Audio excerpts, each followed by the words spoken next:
श्री गुरुवे नमः। मित्रों, आज हम इस वीडियो में ब्रह्मा प्रजापति विषय में चर्चा करेंगे। उत्तर वैदिक काल की सर्वोच्च ब्रह्मा प्रजापति देवता होने के कारण प्रजापति को ब्राह्मण ग्रंथों में पर्याप्त सम्मान प्राप्त है। उन्हें संसार का जनक एवं सर्वोत्कृष्ट अमर तत्व कहा गया है। 0.0748 कहता है कि प्रजापति की है संपूर्ण जगत है। कौशिता की 12:8 प्रजापति को संसार की प्रत्येक वस्तु का जनक बताया जाता है। इसी ब्राह्मण में अन्यत्र 9/8 कहा गया है कि प्रजापति अपरिमेय है, उनकी शक्ति और स्वरूप की सीमा नहीं है। इसी प्रकार 0.0173 प्रजापति को अमर, अनिरुद्ध और अपरिमित बताती है। 0.04572 कहता है कि जो कुछ संसार में है वह सब मर्त्य है, वह प्रजापति का रूप है, किंतु प्रजापति स्वयं अमृत है। 0.073142 तथा 8413 ने दो स्थानों पर प्रजापति को ब्रह्मा कहा गया है। 0 ब्रह्मा शब्द नपुंसक लिंग है और किसी देवता विशेष का वाची न होकर जगत की एक उत्कृष्ट अमूर्त परम शक्ति को सूचित करता है, किंतु परवर्ती साहित्य में इस शब्द का पुल्लिंग ब्रह्मा शब्द प्रजापति के पौराणिक उत्तराधिकारी का सर्वाधिक सामान्य नाम है।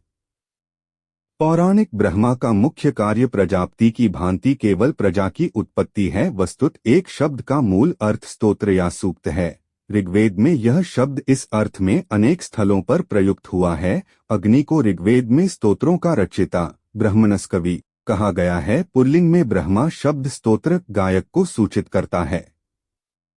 पौराणिक ब्रह्मा जी के 4 मुख हैं, जो निश्चित रूप से चारों वेदों के परिचायक हैं। ब्रह्मा वैदिक ज्ञान 4 भागों में विभक्त है। ब्राह्मण काल में अथर्ववेद की महत्ता प्रतिष्ठित नहीं हो सकी थी, क्योंकि इसका कारण संभवत उसमें निहित विषय की प्रकृति थी, जो यज्ञ एवं कर्मकांड से संबंधित न होकर लोक विश्वास के इंद्रजाल यात्विक कृत्य तथा यज्ञ की उपेक्षा करने वाले दार्शनिकों के विषय में संबंधित है। 0.0115881 नहीं आई। एक छोटी सी कथा में कहा गया है कि संसार के आदि में प्रजापति अकेले थे। उन्होंने तपस्या की, जिससे त्रिलोकी, पृथ्वी, अंतरिक्ष तथा आकाश का जन्म हुआ। इनसे क्रमशः 3 ज्योतियां अग्नि, वायु तथा सूर्य उत्पन्न हुई और इन 3 ज्योतियों से क्रमशः ऋत, यजुस तथा सामवेदों की उत्पत्ति हुई। ब्रह्मा जी को प्रायः स्वयंभू या आत्मभूः कहा जाता है। यह विशेषण वेद अथवा वैदिक ज्ञान के विषय में अधिक ठीक है, जो भारतीय परंपरा के अनुसार नित्य माना जाता है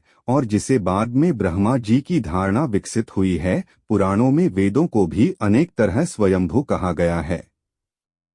विष्णु की नाभि से ब्रह्मा जी की उत्पत्ति पौराणिक औपचारिकता मात्र है। उनका कमल ज्ञान और जीवन शक्ति का प्रतीक है। ब्रह्मा की उत्पत्ति अभिषेक धारणा की दृष्टि से रामायण, ब्राह्मण ग्रंथों और पुराणों के बीच में स्थित है। उत्तरकांड 4:9 में उन्हें सलिल संभव कहा गया है।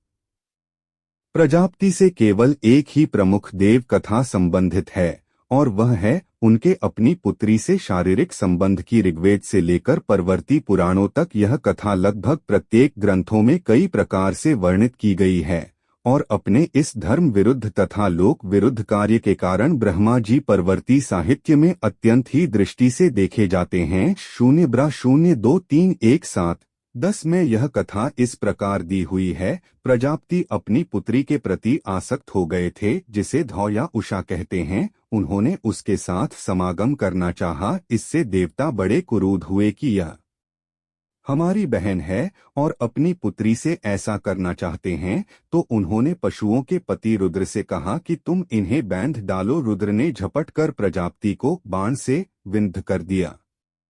वीडियो आपको अच्छी लगी हो तो कृपया लाइक में शेयर करें और चैनल को सब्सक्राइब करें। धन्यवाद।